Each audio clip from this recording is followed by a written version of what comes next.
Moje ime je Svetlana Brkić, ja sam arhitekta i vlasnica arhitektonskog projektnog biroa SB Project. Nalazim se u muzeju Ernesta Hemingwaya u Havani, u kući u kojoj je on stanovao. Hajmo da zavirimo zajedno unutra. Na 15 km od centra Havane, prestonice Kube, nalazi se kuća Ernesta Hemingwaya.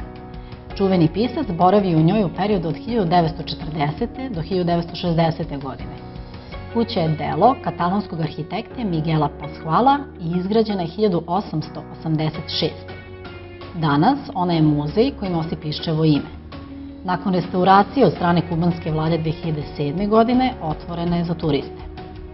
Kuća je dobila naziv La Finca Vigía, imanje ili posmatračnica, jer po svom prirodnom položaju ima sjajne vizure ka Havani.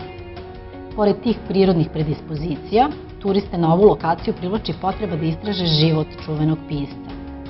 U ovoj kući mogu se vidjeti Hemingwayeva omiljena stolica na kojoj je čitao, njegov gramofon koji još uvek radi, biblioteka sa više od 9000 knjiga, kolekcija predmeta koje je pisac sakupio na svojim putovanjima, Piščeva jahta Pilar, kao i bik, poklon Pabla Picassa. U ovoj kući Hemingway je napisao neka od svojih najvećih dela poput Za kim zvono zvoni i Starac i more. On je voleo Kubu zbog njenog naroda, slobodnog i veselog duha i na njoj ostavio trag svog postojanja.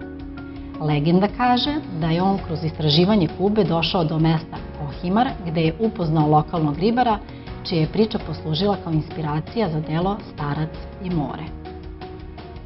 Svim umetnicima je potrebna inspiracija. Ernest Hemingway je pronašao u kuli pored svoje kuće sa prelepim pogledom na Havanu. Da li ste i vi možda ovim videom dobili inspiraciju? Vidimo se u narednom videu. Šaljemo pozdrav iz Havane.